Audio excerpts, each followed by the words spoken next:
자, 지금 부산 앞바다에서 벌어지고 있는 광경을 보셨습니까? 단순한 해군 행사가 아닙니다. 지난 9월 25일부터 27일까지 사흘간 펼쳐진 이번 대한민국 해군 관함식은 우리가 지금까지 알고 있던 동아시아 해양 질서가 완전히 뒤바뀌고 있다는 강력한 신호탄이었습니다. 국민 참여단 1000명이 마라도함과 노적봉함에 승선해 직접 목격한 그 장면들, SNS를 뜨겁게 달군 세종대왕급 이지스함의 위용, 그리고 해병대 상륙 시연에서 터져나온 시민들의 환호성, 이 모든 것들이 단순한 감동의 순간이었을까요? 여러분이 뉴스에서 본 그 웅장한 함정들의 행진 뒤에는 지금 이 순간에도 치열하게 전개되고 있는 글로벌 해양 패권 경쟁의 숨겨진 진실이 담겨 있습니다. 오늘 꿀탱크 TV와 함께 한국 해군의 자부심을 느껴보시죠. 구독, 좋아요는 큰 힘이 됩니다. 관함식이라는 단어를 들으면 대부분 해군의 잔치라고 생각하시죠? 절대 그렇지 않습니다. 관함식은 한 국가의 해양 전략 의지를 세계에 공표하는 가장 강력한 메시지입니다.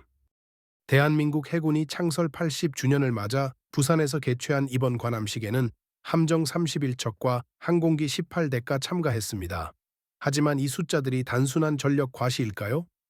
아닙니다. 이는 한국이 이제 더 이상 육지에만 머무르는 나라가 아니라는 선언이었습니다. 자, 이 지점에서 한번 짚고 넘어가야 할 부분이 있습니다. 이번 관함식에서 국민들이 보인 반응을 보셨나요? 참가 신청이 몇 분 만에 마감되었고 현장에서는 연신 환호성과 박수가 터져 나왔습니다. 특히 마라도함 갑판에서 이지스 구축함의 해상 사열을 목격한 시민들이 눈물을 흘리는 모습이 SNS에 확산되면서 전 국민적 감동을 불러일으켰죠. 왜 국민들이 이렇게 열광했을까요? 단순히 멋진 함정들을 봤기 때문일까요? 아닙니다. 그들이 본 것은 대한민국의 놀라운 성장이었습니다. 생각해 보세요. 일제강점기에는 자전거도 제대로 만들지 못했던 나라가 한국전쟁 때는 겨우 600통읍 함정 몇 척으로 해군을 시작했던 나라가 지금은 7600통읍 이지스 구축함을 자체 기술로 건조하고 있습니다. 이게 바로 기적이 아니고 무엇입니까? 관함식의 역사를 거슬러 올라가면 그 진짜 의미가 더욱 선명하게 드러납니다. 1998년 건군 50주년을 시작으로 매 10년마다 개최되어 온 한국의 국제 관함식은 단순한 기념 행사가 아니었습니다. 각각의 관함식마다 한국 해군이 달성한 기술적 도약이 고스란히 담겨 있었던 겁니다. 1998년에는 한국형 구축함 광개토 대왕함의 위용을 과시했고 2008년에는 이지스 시스템을 탑재한 세종대왕함이 등장했습니다. 2018년 제주 관함식에서는 독도함을 중심으로 한 상륙 전력의 완성형을 선보였죠.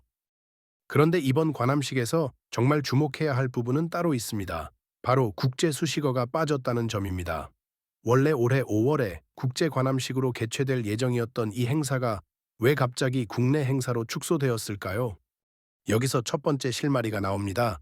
지금 동아시아 해역에서는 그 어느 때보다 복잡하고 민감한 해양 안보 경쟁이 벌어지고 있습니다.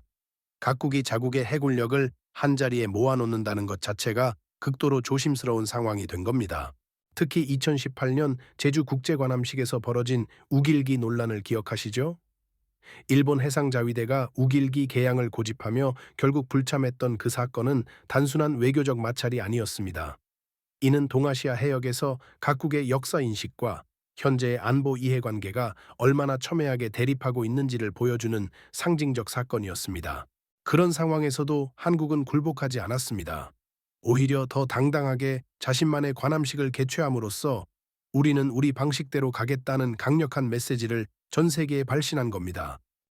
그렇다면 이번 관함식에서 한국이 보여준 해군력은 어떤 의미를 갖는 걸까요?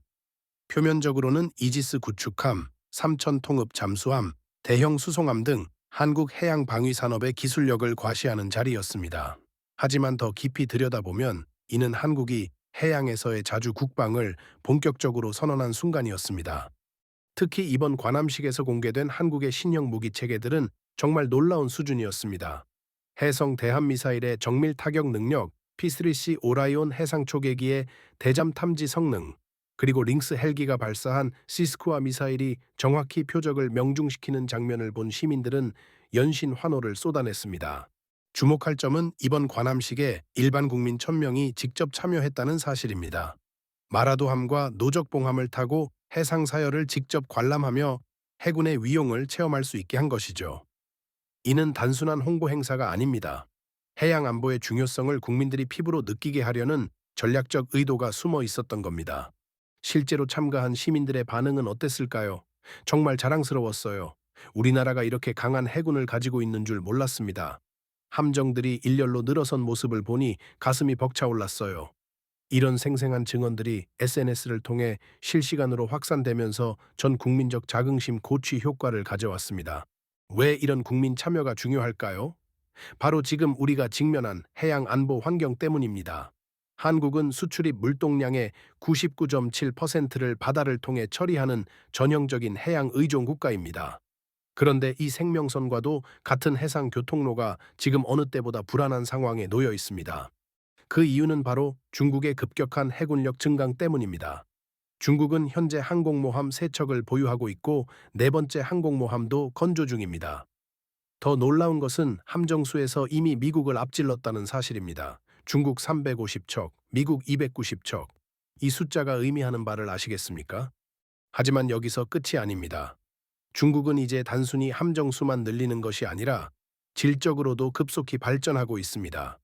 최신의 구축함 연경고형, 연고 2D형, 대형 강습 상륙함 075형 등 미국도 무시할 수 없는 수준의 전력들을 연이어 실전 배치하고 있는 상황입니다. 이런 상황에서 한국의 이번 관함식은 우연의 일치일까요? 절대 그렇지 않습니다. 이는 변화하는 동아시아 해양 질서 속에서 한국이 자신의 위치를 재정립하겠다는 강력한 의지의 표현이었던 겁니다. 지금까지 제가 설명한 표면적인 현상들, 여러분이 뉴스에서 보신 화려한 관함식 장면들, 이 모든 것들을 하나로 엮어보면 예상치 못했던 거대한 그림이 완성됩니다. 먼저 관함식이라는 행사 자체의 본질부터 파악해 보겠습니다. 관함식은 단순한 군사 퍼레이드가 아닙니다. 이는 포함 외교의 가장 세련된 형태입니다. 포함 외교란 군함을 활용해 상대국에게 자국의 의지를 전달하고 심리적 압력을 가하는 외교 정책을 말합니다. 역사를 되돌아보면 강대국들은 언제나 관함식을 통해 자신들의 해양 지배력을 과시해왔습니다.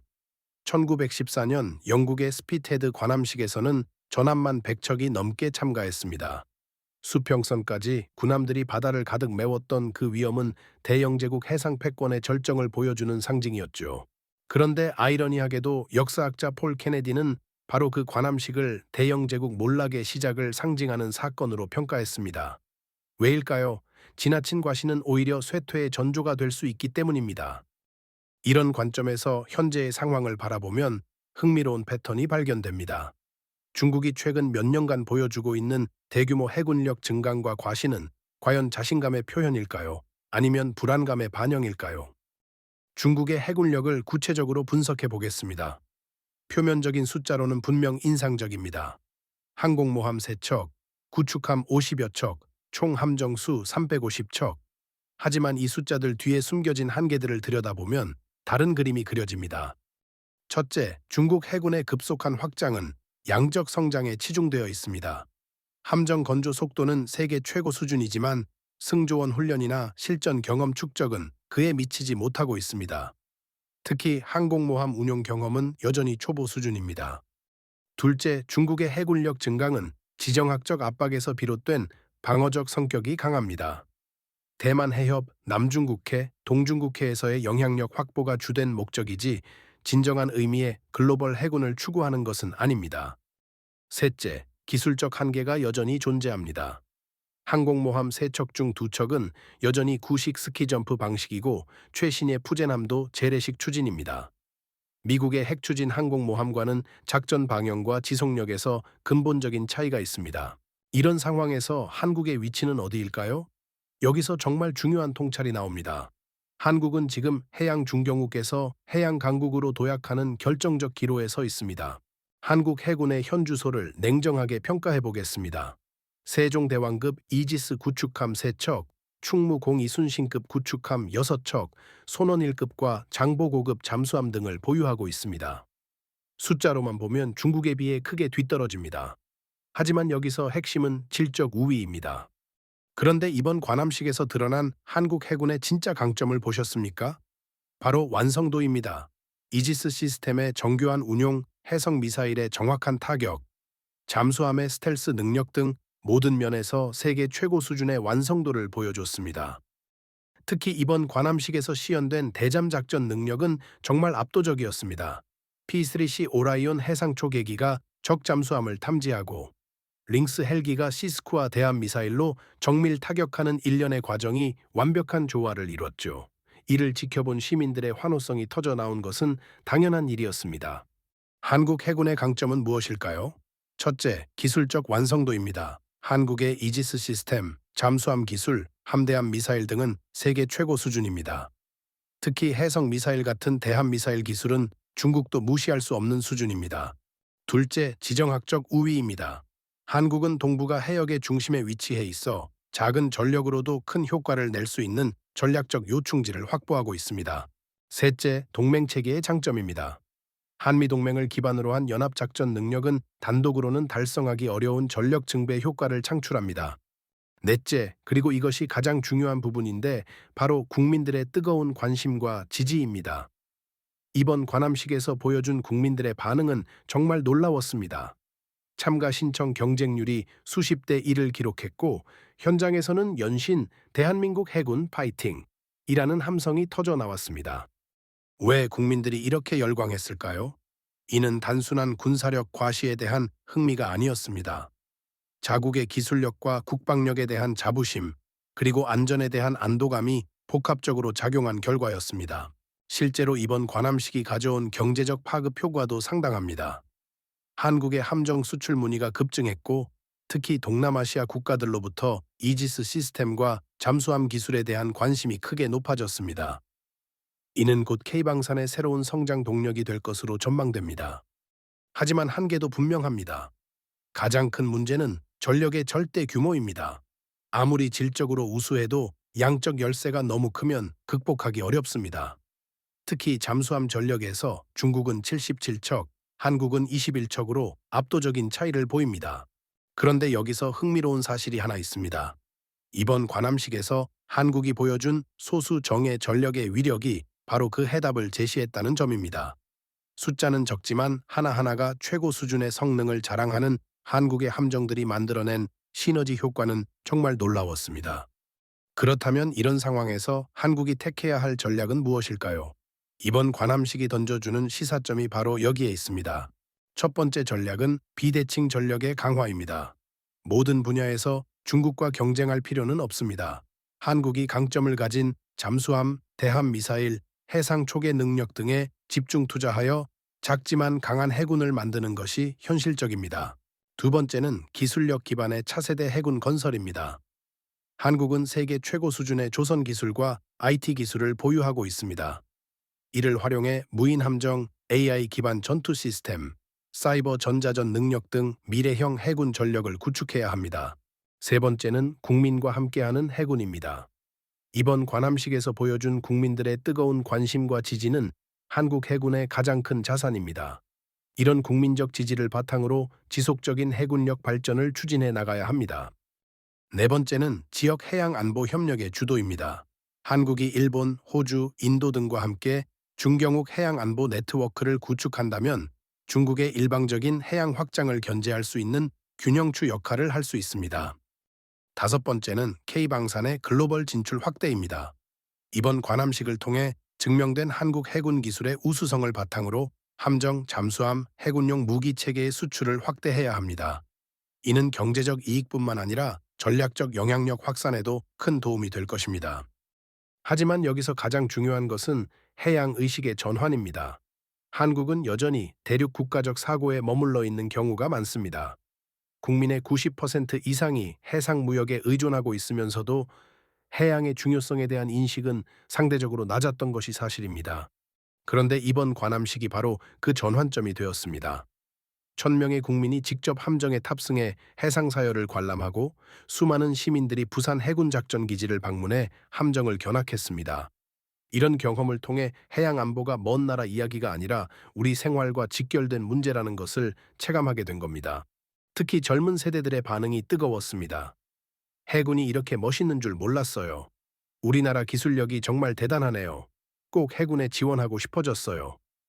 이런 댓글들이 SNS에 쏟아지면서 해군에 대한 인식 변화가 일어나고 있습니다. 전 세계 해양 질서도 급격히 변화하고 있습니다. 미국과 중국의 해양 패권 경쟁이 격화되면서 기존의 팩스 아메리카나 체제가 흔들리고 있습니다. 이런 상황에서 중경국들의 역할이 더욱 중요해지고 있습니다. 특히 주목할 점은 인도, 호주, 일본 등이 모두 해군력 증강에 나서고 있다는 사실입니다. 인도는 항공모함 2척을 운용 중이고 세 번째 항공모함도 건조하고 있습니다. 호주는 핵추진 잠수함 도입을 결정했고 일본은 헬기 항모를 경항공모함으로 개조하고 있습니다. 이런 흐름 속에서 한국만 뒤처진다면 어떻게 될까요? 동아시아 해양 질서에서 발언권을 잃게 되고 결국 강대국들의 각축장에서 수동적인 역할에 머물 수밖에 없을 겁니다. 하지만 기회도 있습니다. 한국은 세계 10위권의 경제력과 첨단 기술을 보유하고 있습니다. 조선업에서는 여전히 세계 최고 수준을 유지하고 있고 반도체, 배터리 등 해군 무기 체계의 핵심 기술들도 보유하고 있습니다. 무엇보다 한국은 균형 잡힌 해양 전략을 추구할 수 있는 위치에 있습니다. 미국과의 동맹을 유지하면서도 중국과의 경제 관계를 지속하고 동시에 영내 중경국들과의 협력을 강화할 수 있는 유일한 국가입니다. 그리고 이제 한국에게는 가장 강력한 무기가 하나 더 생겼습니다. 바로 이번 관함식을 통해 확인된 국민들의 압도적 지지입니다. 해군력 강화에 대한 국민적 공감대가 형성된 지금이야말로 진정한 해양 강국으로 도약할 수 있는 절호의 기회입니다. 이번 관함식이 우리에게 던져주는 메시지는 명확합니다. 한국은 이제 선택해야 합니다. 해양에서 주도적 역할을 하는 해양 강국이 될 것인가, 아니면 다른 나라들의 해양 정책에 휘둘리는 해양 약소국으로 머물 것인가. 오늘 우리가 살펴본 대한민국 해군 관함식은 단순한 기념 행사가 아니었습니다. 이는 급변하는 동아시아 해양 질서 속에서 한국이 자신의 미래를 결정하는 중대한 기로에 서 있다는 강력한 신호였습니다. 중국의 급속한 해군력 증강, 미국과 중국의 해양 패권 경쟁, 그리고 영내 중경국들의 해군력 강화. 이 모든 변화의 소용돌이 속에서 한국은 더 이상 방관자로 머물 수 없습니다. 하지만 절망할 필요는 없습니다. 오히려 희망적입니다. 한국은 세계 최고 수준의 조선 기술과 첨단 무기 체계 기술을 보유하고 있습니다. 지정학적으로도 동북아 해역의 중심이라는 전략적 요충지를 차지하고 있죠. 무엇보다 이번 관함식을 통해 확인된 국민들의 뜨거운 관심과 지지가 있습니다. 핵심은 선택과 집중입니다. 모든 분야에서 강대국과 경쟁할 것이 아니라 한국이 강점을 가진 분야에 집중 투자하여 작지만 강한 해군을 건설하는 것입니다. 동시에 지역 해양 안보 협력을 주도하여 균형추 역할을 해야 합니다. 무엇보다 중요한 것은 국민들의 해양 의식 전환입니다. 바다는 우리의 생명선이자 미래입니다. 이번 관함식이 그 출발점이 되었다면 이제 우리는 한국형 해양 강국의 비전을 현실로 만들어가야 합니다. 대한민국 진정한 해양 강국으로 가는 길. 그 여정에 국민 여러분 모두가 함께 해주시기 바랍니다. 감사합니다.